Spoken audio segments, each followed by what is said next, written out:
बस्तर, सत्ता की चाबी बस्तर है और इसलिए हम पूछ रहे हैं कि 23 की सरकार, मुख्यमंत्री कौन। लेकिन 23 की सरकार बनने से पहले कितने दावे वादे और कितनी जंग है बस्तर में, ये जानने की कोशिश करते हैं। पहले बात करेंगे जगदलपुर ज़िले की, और जगदलपुर बस्तर ज़िला, बस्तर में 3 सीटें आती हैं। अनूप जी मेरे साथ में हैं, अनूप अवस्थी हमारे साथ में, हमारे जगदलपुर के संवाददाता हैं।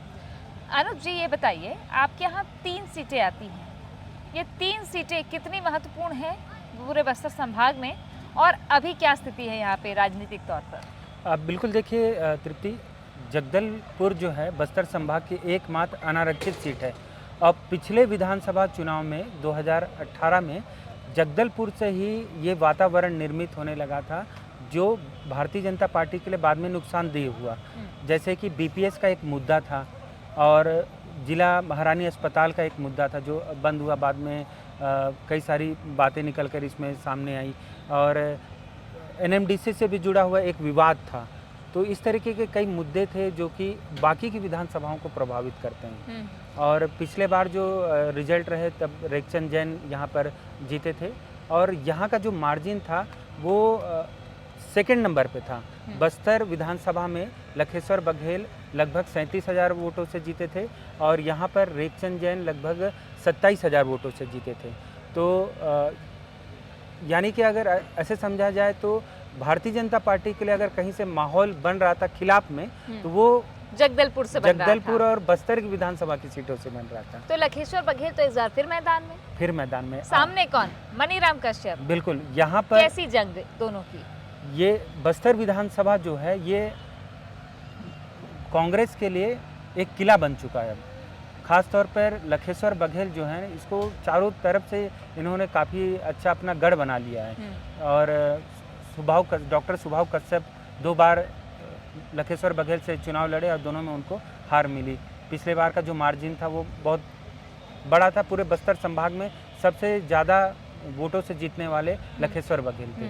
तो ये अगर हम इस तरीके से पूरा गणित अगर देखते हैं तो लखेश्वर बघेल के खिलाफ जो है इस बार डॉक्टर सुभाव कश्यप को उतारना भाजपा ने सही नहीं समझा, और इस बार चेहरा बदला है। जैसे कि पिछले 1.5-2 साल से हम लोग सुन रहे थे कि भारतीय जनता पार्टी नए चेहरों को उतारेगी, तो इस बार बस्तर विधानसभा में मनीराम कश्यप हैं जो कि जिला पंचायत के उपाध्यक्ष हैं। जिला पंचायत के उपाध्यक्ष, यानी कि स्थानीय स्तर पे जो राजनीति करते आ रहे हैं उनको मौका दिया है। वजह क्या है इसकी, बीजेपी ने अगर दिया है तो? बिल्कुल, ये अभी होम मिनिस्टर आए थे, इसका उन्होंने जिक्र भी किया अपनी जो उन्होंने संबोधन किया। खुद अगर हम होम मिनिस्टर की माने तो मनीराम कश्यप पंच रहे, सरपंच रहे, जनपद के सदस्य रहे और जिला पंचायत के सदस्य, यानी कि पिछले लगभग 25 सालों से वो जितने भी चुनाव लड़े हैं उनमें से वो कोई सा भी नहीं हारे। ओह जी हाँ, मतलब ये है कि मनीराम कश्यप को अभी हार का स्वाद नहीं चखना पड़ा। तो ये दिलचस्प, ये तो बड़ा चैलेंजिंग हो गया। हाँ। एक जो लगातार जीत रहे हैं और दूसरा जो कोई चुनाव हारे नहीं। जी, तो ये और नया चेहरा है। हाँ। युवा छवि है। हाँ। मनीराम कश्यप की भी, और कोई विवाद नहीं जुड़ा है उनसे। तो और कार्यकर्ता भी जो हैं बस्तर विधानसभा में एक नए चेहरे की मांग कर रहे थे। तो ये देखा जाए तो ये बेहद दिलचस्प मुकाबला है। कार्यकर्ता कैसे जोश में है दोनों तरफ के? दोनों लखेश्वर बघेल के जो कार्यकर्ता हैं या कांग्रेस पार्टी के जो कार्यकर्ता हैं वो काफ़ी कॉन्फिडेंट है, तीसरी बार हम लोग हैट्रिक बनाएंगे ये बोल रहे हैं, उनका दावा है। और भाजपा के जो कार्यकर्ता हैं अब सक्रिय हुए हैं जब से मनीराम कश्यप का लगभग 1.5 महीने पहले ही भाजपा ने नाम ऐलान कर दिए थे, जो पहली लिस्ट आई थी भाजपा की। मतलब नया चेहरा देख के नया जोश बीजेपी कार्यकर्ताओं में, ऐसा कहा है? जी जी बिल्कुल।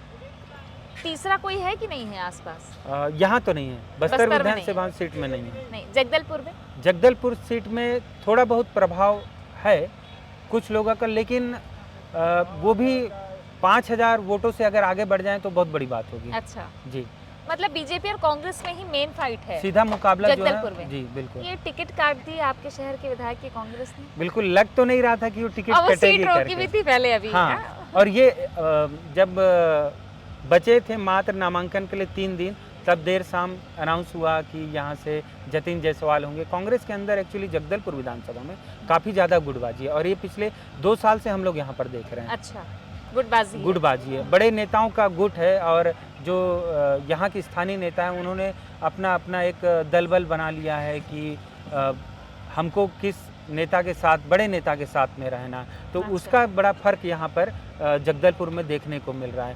अच्छा। राजीव शर्मा जो हाँ। अध्यक्ष है, शहर जिला अध्यक्ष, उन्होंने अपना इस्तीफा दिया ताकि वो चुनाव लड़ सकें, क्योंकि संगठन ने बोला था अगर आप संगठन के पद पर रहेंगे तो आप नहीं लड़ सकते। सीएम के बेहद करीबी माने जाते हैं राजीव शर्मा, और अभी वर्तमान वो इंद्रावती विकास प्राधिकरण के उपाध्यक्ष हैं। लेकिन तो बीजेपी में क्या ठीक है, बाफना जी कहाँ हैं, पांडे जी हाँ, कहाँ हैं? यहाँ बीजेपी भाजपा के लिए अलग चुनौती है। अच्छा। जैसे ही टिकट अनाउंस हुआ, संतोष बाफना हारे जरूर थे बड़े मार्जिन से, लेकिन उनकी जो दावेदारी थी वो काफ़ी मजबूत थी।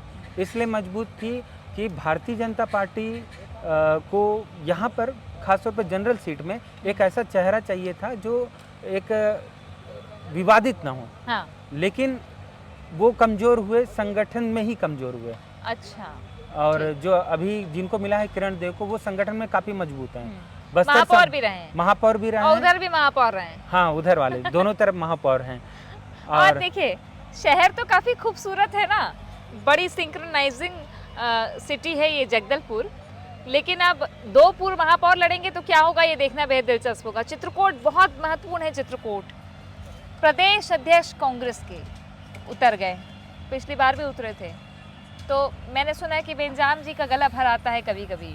तो आपको क्या लगता है कि इस बार जो फाइट होगी विनायक गोयल और दीपक बैज, कैसी फाइट है ये? किस तासीर के नेता? तो दीपक बैज को तो हमने देखा है, विनायक गोयल किस तासीर के नेता?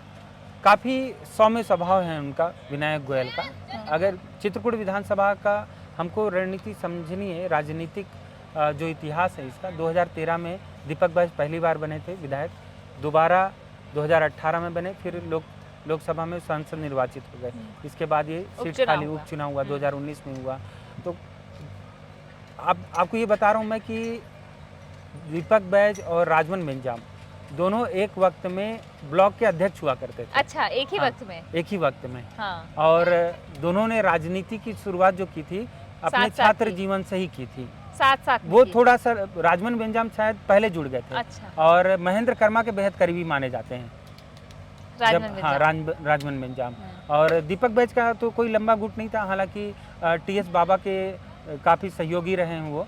और दीपक उसके बाद से यहाँ पर राजनीति जो है चित्रकूट में बदली है, तब बदली जब वो सांसद बने। हाँ। जैसे कि वो स्वयं कहते हैं दीपक बैज की, दिल्ली में मैं बस्तर की आवाज़ उठाता हूँ, तो जो छवि है उनकी वो युवाओं वाली है। हाँ। और बीजेपी ने 2 बार उनको ऐसे कैंडिडेट दिए जो बुजुर्ग थे उनकी तुलना में। और मैनिपुलेट काफ़ी अच्छा कर लेते हैं दीपक बैज, माइक्रो लेवल पे उनकी मॉनिटरिंग होती है चुनाव को लेकर। तो एक तरीके से देखा जाए तो नो डाउट दीपक बैज वर्तमान स्थिति में काफ़ी मजबूत हैं, लेकिन थोड़ी नाराज़गी तो जरूर है। ये वो वाली नाराज़गी है कि दिल्ली से बस्तर, बस्तर से दिल्ली, ऐसी वाली नाराज़गी है? अब बिल्कुल, जब से प्रदेश, रायपुर भी जुड़ जाता है। हाँ, अब जब से वो प्रदेश अध्यक्ष बने हैं, हाँ, तब से बेहद कम समय दे पा रहे हैं। अच्छा। तो ये भी विनायक गोयल टक्कर देंगे नहीं देंगे? देखिए, अब ये तो कुछ समय और लगेगा ये एनालिसिस करने में कि टक्कर दे पाएंगे कि नहीं। समय कितना बचा है, क्योंकि 7 तारीख को तो पहले चरण का चुनाव होना है। तो ये हमने थोड़ा बहुत समझने की कोशिश की है, और हम समझते हैं कि बस्तर में जो सीटें हैं जगदलपुर की 3 सीटें बहुत अहम हैं, जहां बड़े चेहरे भी हैं। शुक्रिया आपका अनूप, जानकारी हमको देने के लिए। तो 23 की सरकार, मुख्यमंत्री कौन, ये हम शो लगातार आपके बीच लेकर आ रहे हैं, लेकिन सीटों का समीकरण क्या है? हमारे संवाददाता पल पल की खबर रखते हैं, कोने कोने में जानते हैं कि कहाँ किसका समीकरण क्या बैठ रहा है, नेता कौन कहाँ फिट बैठ रहे हैं। इसलिए आगे भी आपको बताएंगे और भी सीटों के बारे में हमारे संवाददाताओं से।